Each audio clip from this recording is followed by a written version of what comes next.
Hubungan Gubernur DKI Jakarta Basuki Cahayapurnama alias Ahok dengan DPRD DKI Jakarta kembali memanas. Ahok melaporkan wakil rakyat itu ke KPK atas tuduhan memanipulasi APBD 2015. Ada anggaran siluman mencapai 12,1 triliun rupiah melalui mata anggaran yang sebelumnya tidak ada dalam RAPBD 2015. Beberapa anggaran fiktif yang disoal Ahok antara lain anggaran pengadaan UPS dengan nilai fantastis 300 miliar rupiah. Padahal dinas di jajaran Pemprov DKI tidak pernah mengajukan angka setinggi itu. Dalam APBD 2015 juga ditemukan pengadaan buku trilogi Ahok senilai 30 miliar rupiah. Alat peraga robotika untuk siswa SMA dan SMK senilai 10 miliar rupiah dan perpustakaan di luar ruangan 20 miliar rupiah. Ahok mengungkapkan banyak staf Satuan Kerja Perangkat Daerah atau SKPD bawahannya dipaksa mengisi program-program titipan DPRD di APBD. Ahok mensinyalir kasus ini terungkap karena para anggota dewan nekat mengisi sendiri mata anggaran belanja lewat e-budgeting untuk APBD 2015. Langkah Ahok melapor ke KPK sejauh ini berhasil menarik simpati warga. Publik menilai langkah Ahok sangat tepat untuk mencegah pembegalan APBD oleh para wakil rakyat. Sebagai bentuk dukungan, di jejaring sosial muncul tagar Save Ahok sebagai bentuk dukungan untuk membongkar habis korupsi di DPRD DKI Jakarta. Namun sebaliknya, DPRD DKI membantah tudingan dana siluman yang masuk dalam APBD 2015 yang total nilainya mencapai 73,8 triliun rupiah. Menurut mereka, isu dana siluman sengaja dihembuskan karena Ahok panik setelah DPRD DKI menyiapkan hak angket sebagai reaksi atas pengajuan APBD 2015 ke Mendagri tanpa persetujuan mereka. Ya, pemirsa, selamat pagi. Anda menyaksikan Dialog Jurnal Pagi dan untuk membahas mengenai kisruh antara DPRD versus Ahok mengenai dana siluman ini sudah hadir di studio Mbak Yeni dari Fitra. Selamat pagi, Mbak Yeni. Pagi. Mungkin saya panggilnya Bu Yeni aja ya, biar lebih. Bu Yeni, Fitra ini kan pastinya sudah melakukan mengikuti kasus ini. Bagaimana sebetulnya peta kisruh dalam anggaran di DPRD DKI ini yang kemudian mencuat ke publik saat ini? Ini sebenarnya diawali pada pasca pengetokan APBD ya pada bulan tanggal 27 Januari tahun 2015 di mana RAPBD itu disahkan ya kan oleh DPR dengan alokasi sekitar 73,08 triliun. Kemudian 2 Februari tahun 2015 Pemprov itu mengirimkan dokumen RAPBD 2015 ke Kementerian Keuangan. Kemudian selang 2 hari 7 Februari Kemendagri mengembalikan RAPBD itu dengan alasan rincian yang kurang lengkap begitu. Nah, ini tidak ada dianggap tidak ada tanda tangan Ketua Banggar. Kenapa itu dikembalikan kepada Pemprov. Selang 2 hari berikutnya 9 Februari 2015 DPRD mengirim dokumen RAPBD versinya DPRD yang itu dianggap sudah dibahas begitu. Kemudian Ahok pada tanggal 11 Februari selang 2 hari juga Ahok menduga ada anggaran siluman karena ada versinya Pemprov yang dikirim kemudian dikembalikan kemudian diajukan kembali ke Kementerian Dalam Negeri oleh DPRD. Nah, selang 2 hari lagi, ini kan 2 hari lagi tuduhan Ketua DPRD karena tidak ada penyerahan rancangan APBD yang sudah dibahas seperti itu. Nah, 14-nya itulah kemudian 14 Februari itulah kemudian Ahok itu melaporkan kekisruhan ini kepada Presiden. Awalnya seperti itu. Nah, sebenarnya peta kekisruhan ini kan di tahapan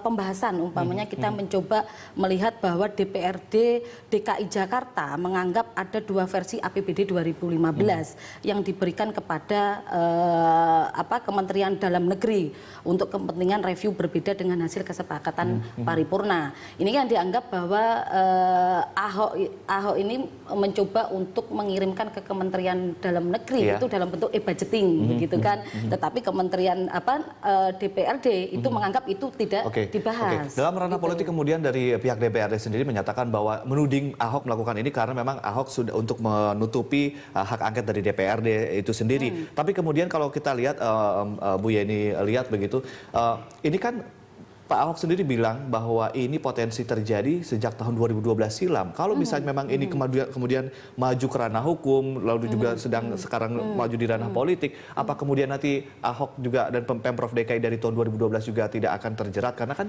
akan dituding melakukan pembiaran begitu, Bu Yeni? Begini, sebenarnya kalau kita mencoba untuk melihat ya laporan hasil audit BPK mengenai persoalan-persoalan di APBD DKI Jakarta memang banyak problematikanya kan begitu. Hanya saja yang kita coba tegaskan di sini bahwa baik sebagai pembahas di DPRD itu tidak pernah memakai sebenarnya laporan hasil BPK di dalam proses pembahasan. Itu kesalahan di DPRD sehingga mencuatlah kemudian kekisruhan ini.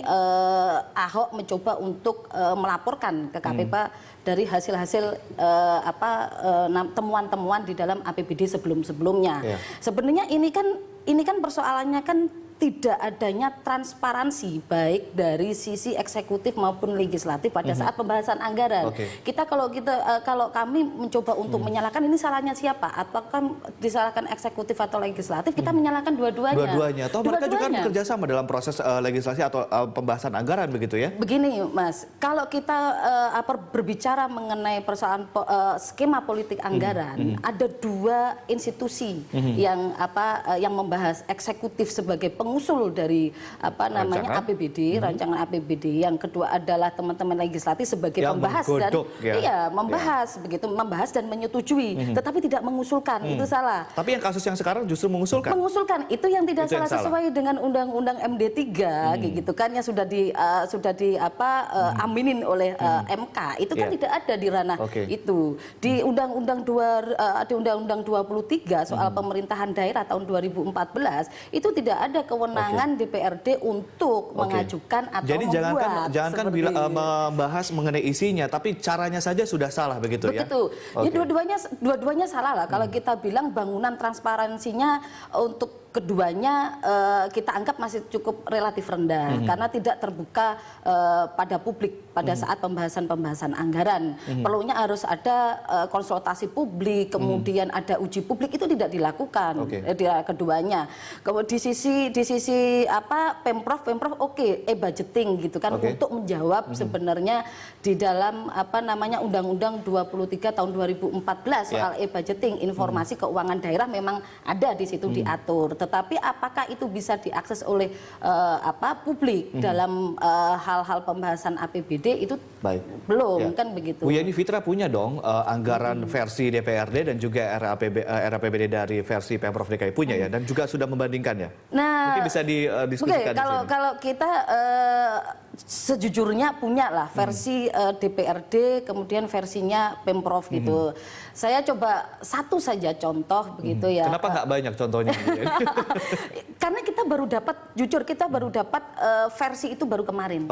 Ya baru kemarin, tetapi ada beberapa temuan ya. Saya contohkan, saya tidak menyalahkan ini, tetapi harus dibuka semuanya. Satu contoh saja di Sudin Pendidikan di salah satu wilayah begitu kan. Di mana tuh Bu? Di Jakarta Selatan, kalau nggak salah Jakarta Selatan, kalau nggak Pusat gitu kan. Ini lagi digodok nanti sekitar siang kita coba kompres. Saya contohkan untuk pengadaan di Sudin pendidikan itu ada sekitar versinya pemerintah ada sekitar 280-an sekian miliar. Tetapi kemudian ada tambahan di versi DPRD jadi berapa? Itu ada 1,9 triliun. 1,9 triliun. Jauh sekali bedanya. Nah, itulah. Ada sekitar makanya begini, kita tidak bisa menyalahkan ya antara DPRD dengan teman-teman di eksekutif. Yang penting saat ini adalah duduk bersama, kita lakukan uji publik atau konsultasi publik untuk membangun trust publik, begitu kan? Siapa yang salah di sini? Ya kan, karena sudah ada dokumennya. Fitra berani kok untuk mencoba untuk melakukan salah satu orang yang melakukan uji publik, membandingkan begitu kan?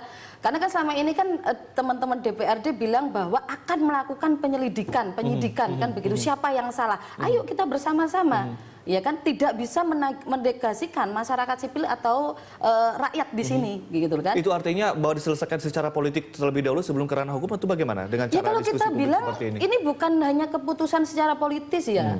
Sesuai dengan Undang-Undang Pemerintahan Daerah 2023 tahun 2014 soal partisipasi bahwa masyarakat wajib untuk melakukan apa itu namanya mengawal proses-proses pembahasan.